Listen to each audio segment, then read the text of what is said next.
Hello and welcome back to Nostalgia Rewind, the series where I take a look back at some of the games I feel most nostalgic for and see how they hold up now. Today's game is Wii Play.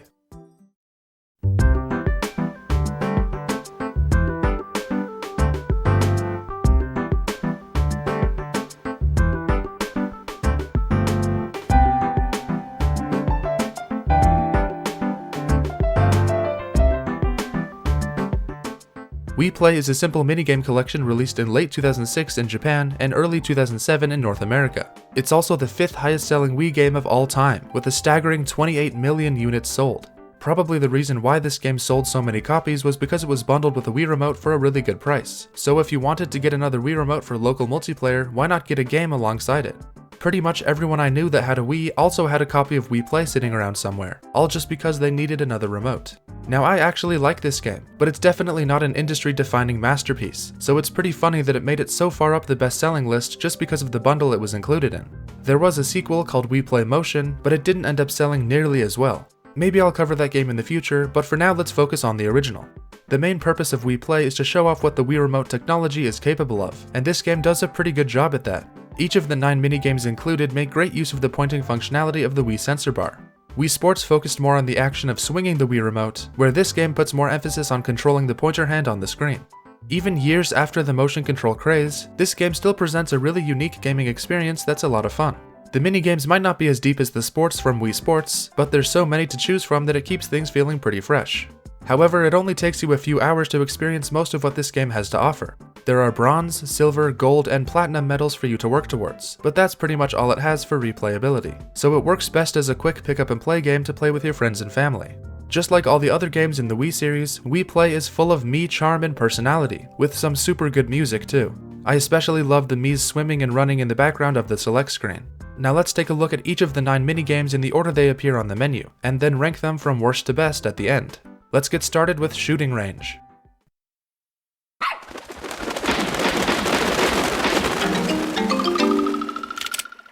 This minigame is sort of a spiritual successor to Duck Hunt, with very similar visuals and gameplay. Right off the bat, the first thing I want to highlight about the minigames in Wii Play is how great the sound design is. A big reason that helps make these simple games so much fun to play is the satisfying sounds you hear while playing. Whether it's shooting a target, scoring a goal in laser hockey, or blowing up an enemy in tanks. Anyways, the main goal of Shooting Range is to get as many points as possible by shooting the targets on screen. You have to be careful to avoid the targets of your face, watch for flying ducks in the background for bonus points, and getting consecutive hits will get you some extra points as well. This one is a lot of fun to replay, as you always feel like you can do a little bit better next time and beat your high score. It's super satisfying to quickly flick your wrist and shoot a clay disc out of the sky the second it flies past you.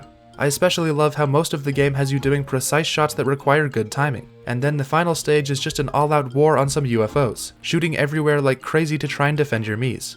I like this one a lot, and I think it's a great example of how unique the Wii Remote can be for a control method. Next up is Find Me, and this one makes my head hurt. It's still pretty fun, but I don't think my brain is wired for this kind of stuff. You have to quickly look over a crowd of Miis and complete certain objectives, like finding 2 of the same Mii, or one that isn't following the pattern that the rest are. Each level gets more difficult as you progress, with things getting really crazy around level 50. Sometimes I immediately found the Miis I was supposed to, while other times I would just stare at the screen in confusion while the clock slowly ticked down, wondering what I could possibly be missing. As the clock gets close to 0, this super stressful music plays, which definitely doesn't help at all. The more super weird Miis on your system, the better, as finding 2 Batmans or 2 Walter Whites isn't very difficult. This one isn't as replayable as the others for me because of how long each match is. Going from level 1 to 50 will take about 15 minutes, and once you eventually lose, it can feel pretty daunting to start over from the beginning again. But it's still fun, and it makes you feel either really smart or really stupid. Table tennis is pretty much exactly what it sounds like. A very simple version of this sport where you move the paddle by pointing the Wii Remote. This one just takes total focus on what's in front of you, and it feels pretty good to get into a groove and return the balls at high speeds. At first, the goal is to rally 100 times, but once you hit that, the goal changes to be 200 times. It gets pretty intense at the higher numbers, and one tiny slip up of your hand will end the game. The farther you get, the more Miis come in and cheer you on, which makes you feel like a table tennis pro. Seeing their heads move back and forth following the ball is great. It's these sorts of tiny details that give the Wii games so much charm. This minigame feels a little weak when compared to the same sport in Wii Sports Resort, but I actually kind of like how simple and straightforward it is in Wii Play, and it serves its purpose well here. As I said earlier, the sound effects are really great. The rhythmic back and forth of the ball bouncing between paddles is just naturally fun to listen to, and the sound effect for your paddle actually comes out of the Wii Remote, which is pretty cool.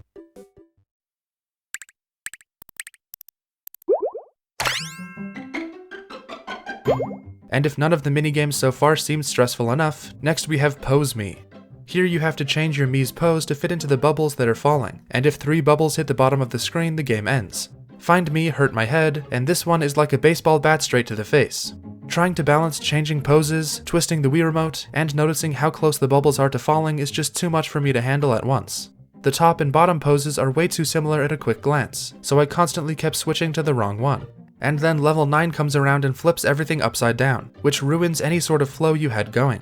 Now you start switching to the wrong pose on accident because everything's upside down and it's just a nightmare.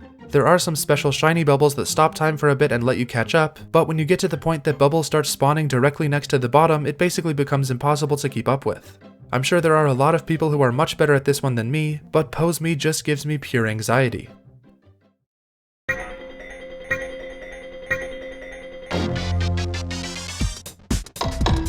Next up is an absolute classic, Laser Hockey.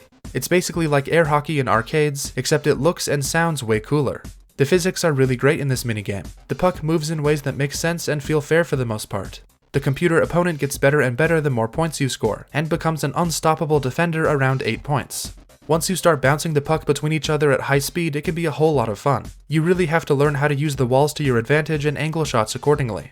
You can also change the shape of your paddle by pressing A and B before the game starts, giving you some power button shaped ones instead of the paperclip looking paddles. Laser Hockey was one of my favorite minigames as a kid, and it still holds up really well today.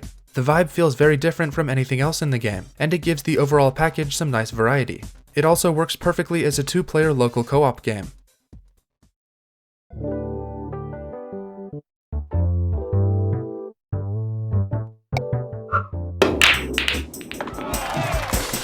The amount of enjoyment you can get out of billiards largely depends on how much you like the real game. The simple instructions make it pretty easy to understand, and pulling and pushing the Wii Remote back to hit the ball feels pretty good. This one is kind of a mix of skill and luck. Sometimes the ball will just happen to line up in the perfect position to get a great shot, and other times it's pretty much impossible to do anything right.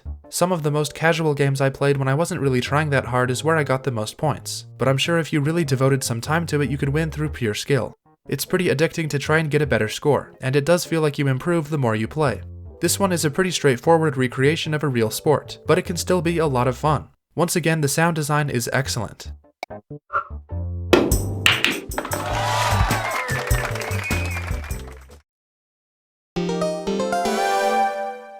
Fishing has you pointing the Wii Remote around the screen to move your fishing pole, trying to catch the fish that will net you the most points in a limited amount of time. This minigame has a decent amount of strategy involved, as catching the bonus fish will double the points it gives you.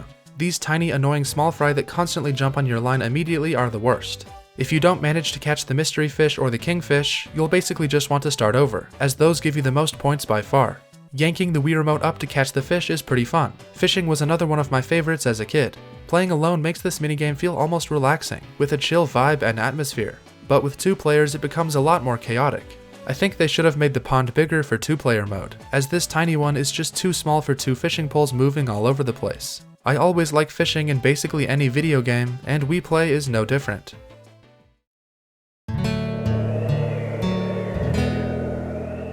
Next up is Charge, where you race along a farm-themed course on the back of a cow and try to hit as many scarecrows as possible while also getting a fast time. This minigame was strangely really difficult to me when I was younger. I would always end up off the course in the grass. But playing it now, it's surprisingly easy. I was able to get a near perfect score the first time I played it, and easily got a perfect score the next time. It's not very hard to hit all the scarecrows while going full speed, so you probably won't get a lot of playtime out of this. This one is a lot more fun in co-op, where it becomes a race to see who can get to the scarecrows first. Despite how simple Charge is, I still enjoy it, but it's probably the most shallow minigame from a gameplay perspective.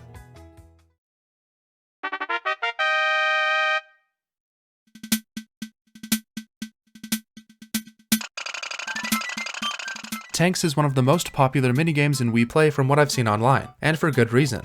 Everything about Tanks is great. The toy-like feel to the visuals, the joyful music, and the surprisingly deep gameplay options. You can fire bullets with extreme precision by pointing anywhere on the screen, place bombs that will explode later, and your bullets will even bounce off walls one time, giving you more options for offense.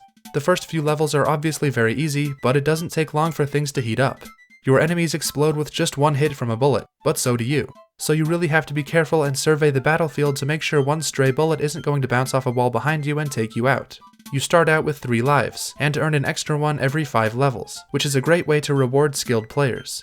I'm honestly not very good at this minigame. I pretty much just fire constantly and hope for the best. But that doesn't make it any less fun. It's totally terrifying once you start facing these missile shooting tanks, as they will take every chance they can to kill you instantly.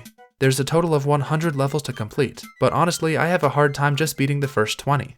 This minigame probably has the most replayability out of all 9, as there's just so many levels to beat. Tanks is so good in fact that it spawned a whole new subgenre of indie games. There are seriously a lot of small games out there trying to replicate the magic of Tanks from Wii Play. One of the best parts about this minigame is the high skill ceiling. Once you get the mechanics down, you can be dodging through bullets like a master and taking out your enemies with perfect movements. I mean, that's what I imagine it to be like, but I've never really gotten that good myself. Okay, now that we've covered all 9 minigames included in Wii Play, let's quickly rank them from worst to best. Remember that this is all just my opinion, so sorry to all you Mii's fans out there, because it's going at the bottom of the list. This one just annoys me too much, and feels cheap and unfair in the higher levels. Then there's Charge, which I feel kind of bad putting this low, but it's just too shallow to go any higher. It only took me 4 minutes to beat it with a perfect score. Then there's Table Tennis, which is simple and repetitive, but I enjoy playing it. There's just not very much depth or content with this one. Next is Find Me, which may hurt my head and make me feel like an idiot, but it's still pretty fun. I like how many different environments there are throughout the levels. Then above that is Billiards. I'm not the biggest fan of billiards in real life or in Wii Play, but I have to admit that it has pretty solid gameplay with a lot more depth than most of the other minigames. Shooting range is pretty short, but still a lot of fun, with a simple yet effective use of the pointer controls. Plus, being a spiritual successor to Duck Hunt is really cool. My personal bias towards fishing lands it at 3rd place, although I do actually think this one is pretty solid. It's more relaxing and enjoyable than some of the others, and has a good balance of skill and luck. I don't think anyone else would put Laser Hockey this high, as it's pretty shallow, but I just love it for its aesthetics and fast-paced gameplay. I'll admit this one is just pure personal bias, but I'll defend Laser Hockey until the day I die.